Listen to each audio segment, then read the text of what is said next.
नमस्कार किसान एवं पशुपालक भाइयों, स्वागत है आपका हमारी खेती हमारे पशु यूट्यूब चैनल पर। किसान साथियों, आज हम बात करेंगे घर पे कीटनाशक दवाई कैसे बनाएं। हमारी फसलों में छोटी सुंडियां लगती हैं, नीलियाँ लगती हैं, बहुत छोटे छोटे कीट हमारी फसल पर नुकसान करते हैं। विशेष तौर से मैं कहूँगा कि धान की पत्ता लपेट जो होती है उसके लिए दवाई कैसे तैयार करें। विशेष तौर से मैं धान की पत्ता लपेट की दवाई घर पे तैयार करने के आपको विधि बताता हूँ। इसको हम नीमास्त्र के नाम से जानते हैं। ये ऑर्गेनिक खेती में कीट प्रबंधन में प्रयोग में लाई जाती है, यानी कि कीट की रोकथाम के लिए इसको प्रयोग में लाया जाता है।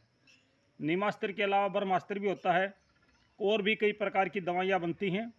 तो आज मैं आपसे जो जानकारी साझा करूँगा वो कीट रोकथाम के लिए घर पे कीटनाशक दवाई कैसे तैयार करें, इसके बारे में। अभी हमारी धान की फसल लगभग बड़ी बड़ी हो चुकी है, 2 महीने की लगाई होगी, 2.5 महीने की लगाई होगी। जिन किसान भाइयों ने अपनी धान की फसल में ज़्यादा उर्वरकों का प्रयोग किया है, ज़्यादा नाइट्रोजन फास्फोरस ज़्यादा डाली है या कोई और खाद रासायनिक खाद ज़्यादा दे दिया है, तो उनकी फसल में इस समय अगले 15 या 20 दिन में पत्ता लपेट आने की समस्या ज़्यादा होती है किसान भाइयों। तो उसमें भी आप इसका प्रयोग कर सकते हैं। जिन भाइयों ने कपास लगा रखी है और कपास में सुंडी लगी हुई है कोई छोटी मोटी, गुलाबी सुंडी की तो मैं नहीं कहता कि इससे गुलाबी सुंडी पर प्रभाव पड़ेगा, लेकिन छोटी मोटी सुंडियाँ जो होती हैं वो इससे ख़त्म हो जाती हैं। और भी कई प्रकार की फसलें हैं जिस पे इसका प्रयोग, लगभग सभी प्रकार की फसलों पर इसका प्रयोग हम कर सकते हैं।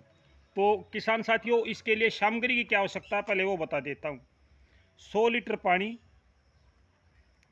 5 किलो गौमूत्र, 1 किलो गोबर और 5 किलो नीम, उसकी पत्तियां हों या नीम के सूखे फल हों या स्थानीय रूप से जो आपके वहाँ पे पेड़ पौधे हैं उसका सूखा फल मिल जाए।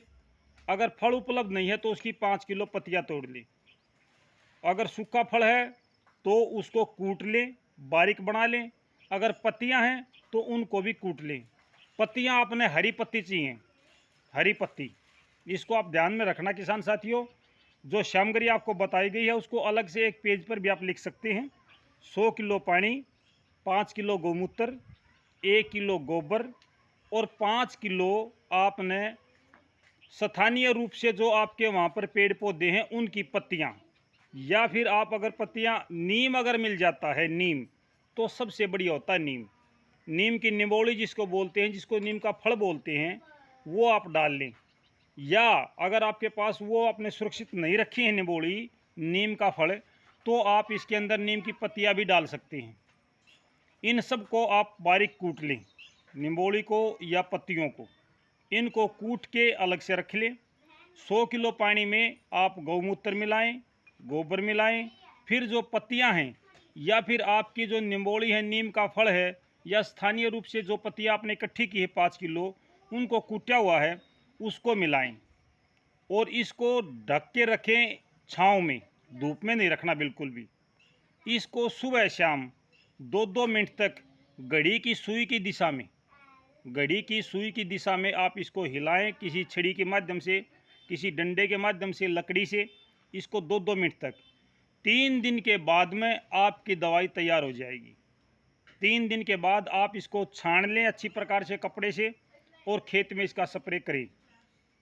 ये एक घर पे बनी हुई दवाई है जिसमें आपका कोई पैसा नहीं लगता है, बिल्कुल सभी की सभी चीज़ें फ्री में हैं, आपके घर पे हैं। 100 लीटर पानी आपके घर पे है, गौमूत्र है, गाय का गोबर है और आपका जो स्थानीय पत्ते हैं, सूखे फल हैं, ये सारी की सारी चीज़ें आपके घर पे हैं।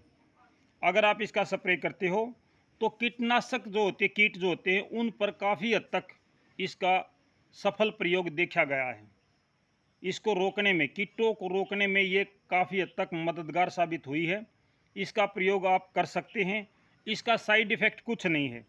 इसका जो आपने घोल बनाया है, आगे भी आप घोल बना सकते हैं किसान साथियों।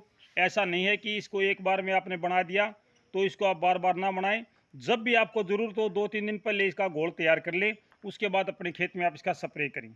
लगभग 10 लीटर पानी को आप 1 एकड़ में यूज कर सकते हैं। 10 लीटर पानी को अगर आपकी इच्छा है कि मैं 20 लीटर मारूं तो भी कोई दिक्कत नहीं है, कोई नुकसान नहीं है इस चीज़ का। इस बात को आप सुन ले ध्यान से।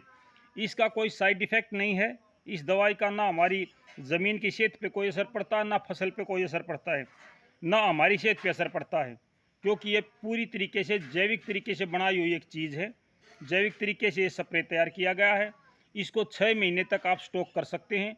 6 महीने तक ये ख़राब नहीं होता है। आम तौर पर इसका प्रयोग जल्दी से जल्दी करें। जैसे कि आपने बना दी दवाई, उसके 1 सप्ताह बाद 10 दिन 15 दिन के अंदर आप इसका प्रयोग करें तो आपको रिज़ल्ट अच्छा मिलता है, क्योंकि इसका जो असर होता है वो जल्दी जल्दी हो जाता है। तो किसान साथियों, इस प्रकार से हम ये दवाई अपने घर पे तैयार करके अपनी फसल में छिड़काव कर सकते हैं और इसका कोई साइड इफ़ेक्ट नहीं है। मैं बार बार यही कह रहा हूँ। इसको आप 150 लीटर 100 लीटर पानी में मिला के 200 लीटर पानी में मिला के अपने खेत में छिड़काव करें और इससे आप एक बार रिज़ल्ट देखें, इसका कैसा रिज़ल्ट आता है। अगर अच्छा रिज़ल्ट आता है तो इसका प्रचार प्रसार ज़रूर करें। आज के लिए मैं इतनी जानकारी साझा करना चाहता था किसान साथियों। दिन में मौसम के बारे में फिर आपसे जानकारी साझा करेंगे। तब तक नमस्कार। जय हिंद किसान साथियों।